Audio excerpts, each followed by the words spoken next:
मनुष्य की कीमत।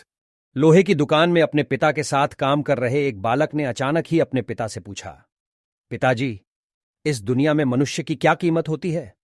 पिताजी एक छोटे से बच्चे से ऐसा गंभीर सवाल सुनकर हैरान रह गए। फिर वे बोले, बेटे, एक मनुष्य की कीमत आंकना बहुत मुश्किल है, वो तो अनमोल है। बालक, क्या सभी उतना ही कीमती और महत्वपूर्ण है? पिताजी, हाँ बेटे। बालक कुछ समझा नहीं।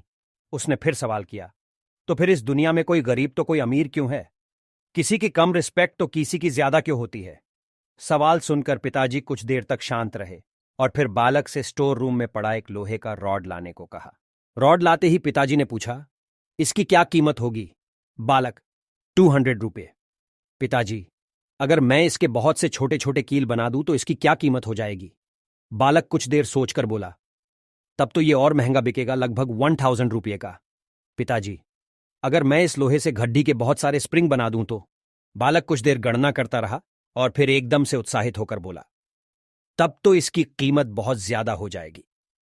फिर पिताजी उसे समझाते हुए बोले, ठीक इसी तरह मनुष्य की कीमत इसमें नहीं है कि अभी वो क्या है, बल्कि इसमें है कि वो अपने आप को क्या बना सकता है। बालक अपने पिता की बात समझ चुका था। दोस्तों, अक्सर हम अपनी सही कीमत आंकने में गलती कर देते हैं। हम अपनी प्रेजेंट स्टेटस को देखकर अपने आप को वैल्यूलेस समझने लगते हैं, लेकिन हम में हमेशा अथाह शक्ति होती है। हमारा जीवन हमेशा संभावनाओं से भरा होता है। हमारी जीवन में कई बार स्थितियां अच्छी नहीं होती है, पर इससे हमारी वैल्यू कम नहीं होती है।